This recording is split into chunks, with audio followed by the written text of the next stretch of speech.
Hello students, how are you बेटा? Have you done worksheet 1 and 2? Worksheet 1 आपको notebook पे करनी थी एंड वर्कशीट 2 बुक में ही करनी थी आपने. Now students, I am starting the worksheet 3. Your first question is right the exponential form. Exponential form means क्या होता है? Exponential form that is the power form. Integer chapter की लास्ट वर्कशीट में भी हमने किया था एक्सपोनेंशियल फॉर्म. तो क्वेश्चन नंबर 1 का ए पार्ट है y multiply y dash dash dash 9 times. 9 time y को मल्टीप्लाई किया तो इसका मतलब y की पावर 9 जो है आंसर होगा. एंड पावर फॉर्म में जब भी आंसर है that is called the exponential form. Okay students, इसी तरह से p मल्टीप्लाई, अपनी बुक अपने सामने रखिए, p multiply p up to 21 times that is p power 21. Okay, इसी तरह से c पार्ट है 1/2 multiply a multiply c that is 1/2 a. Single time आया हुआ है, आपने सिंगल टाइम a लगाना है. b 2 टाइम्स आया हुआ है, b पावर 2 हो गया. And then c single time तो c लगा देंगे.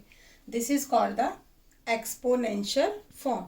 जो टर्म जितनी बार मल्टीप्लाई है हुई है उतना उसके ऊपर पावर आ जाएगी.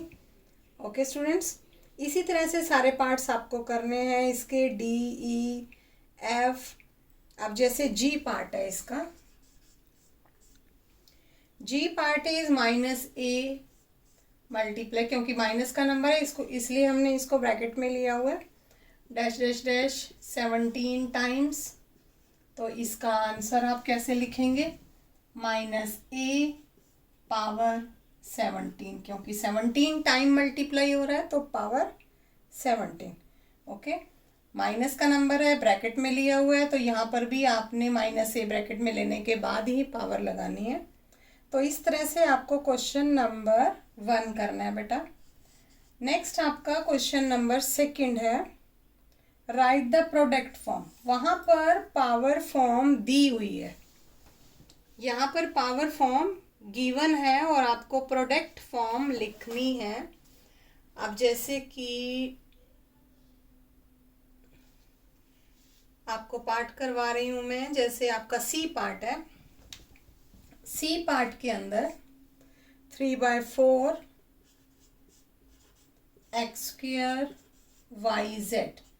अब आपको इसको प्रोडक्ट फॉर्म में लिखना है. ये एक्सपोनेंशियल फॉर्म है, प्रोडक्ट फॉर्म में. फर्स्ट क्वेश्चन आपका प्रोडक्ट फॉर्म में था, आपने एक्सपोनेंशियल फॉर्म में लिखा आंसर. अब एक्सपोनेंशियल फॉर्म है, प्रोडक्ट फॉर्म में लिखना है 3/4 x². x² का मतलब x 2 बार मल्टीप्लाई है, x into x and then y and then z. This is called the product form. Okay students, अब इसी तरह से जैसे इसका g पार्ट है, look at the g part, -z power 30. -z power 30 को आप कैसे लिखेंगे? अब ऐसा तो नहीं है कि हम -z मल्टीप्लाई -z लिखना शुरू करें और उसको हम 30 टाइम्स लिखते जाएं, ऐसा नहीं है. -z 2 बार लिखें और उसके बाद डैश डैश डैश करके आप यहाँ लिख देंगे 30 times. Okay, and this is the product form. Okay students, बाकी सारे पार्ट सेम ऐसे ही हैं. जैसे h पार्ट है -7 p q² r power 3.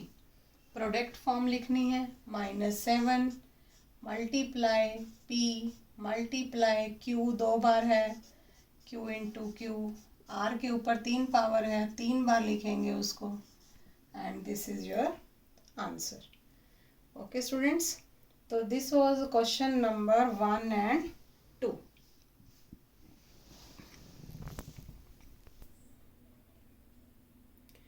Now students, question number 3.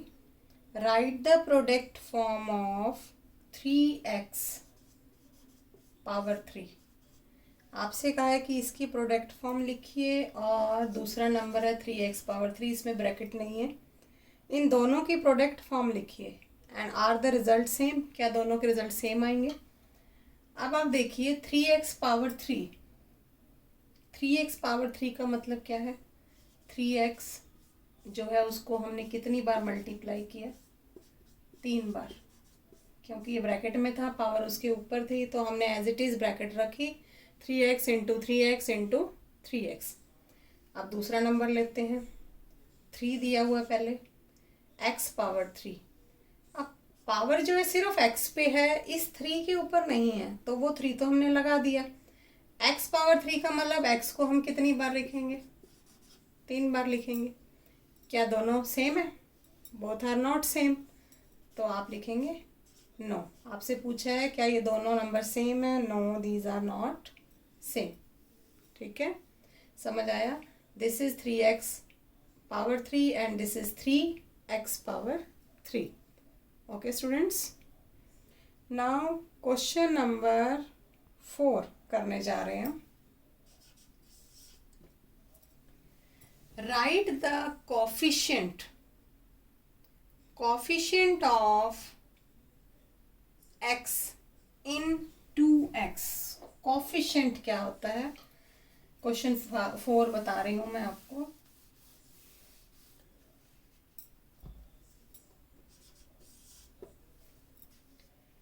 Coefficient of x in 2x.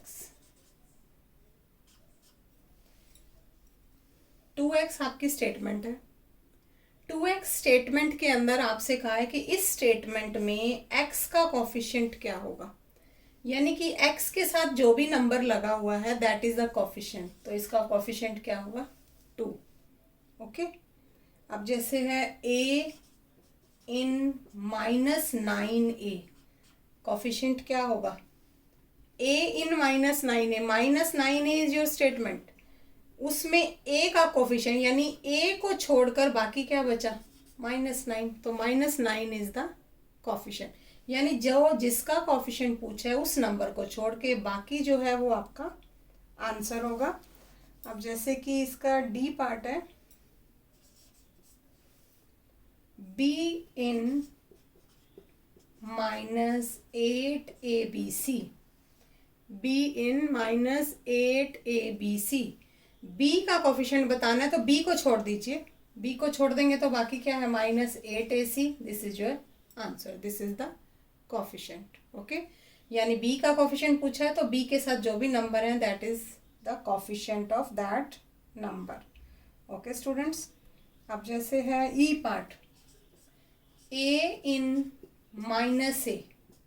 -a के अंदर a का कोफिशिएंट, -a स्टेटमेंट में a का कोफिशिएंट, a को छोड़ के क्या बचा आपके पास? a को छोड़ के तो आपके पास सिर्फ माइनस बचा, तो इसका मतलब -1 is the coefficient.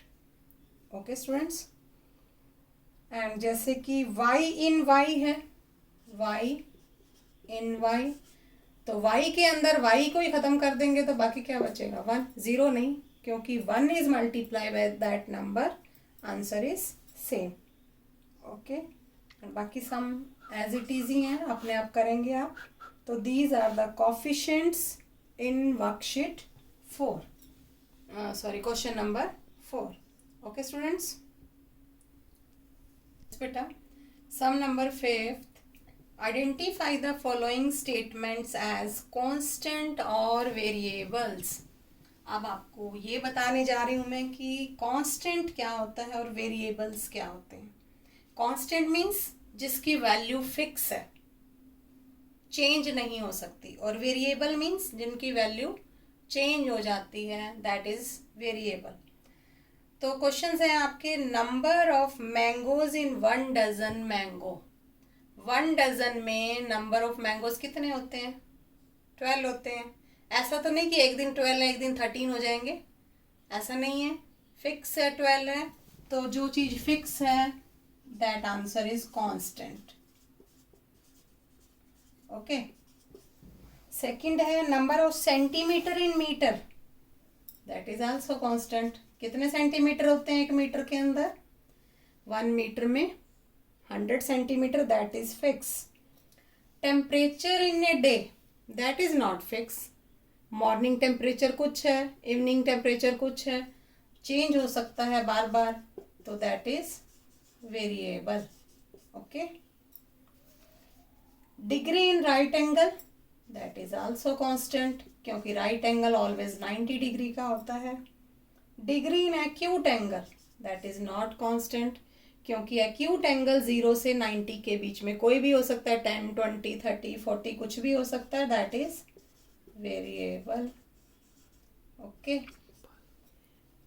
And number of days in Feb, that is also variable, क्योंकि फेब जो है leap year and in another years change होते हैं। लीप ईयर में 29 days and other years 28 days, तो वेरिएबल होगा। G part number of days in April, that is constant, क्योंकि April में 30 डेज होते हैं, that is fix. And number of letters in mathematics, ये भी फिक्स है, दैट इज कांस्टेंट। ओके बेटा। And now question number 6, right the numerical coefficient. Question 4 भी हमने कोफिशिएंट का ही किया, लेकिन उसमें न्यूमेरिकल वर्ड नहीं यूज हुआ था। अब क्वेश्चन 6 में आपसे कहा है कि न्यूमेरिकल कोफिशिएंट का मतलब होता है ओनली नंबर। जैसे कि क्वेश्चन 6 में ओनली नंबर, ए पार्ट के अंदर नंबर क्या है?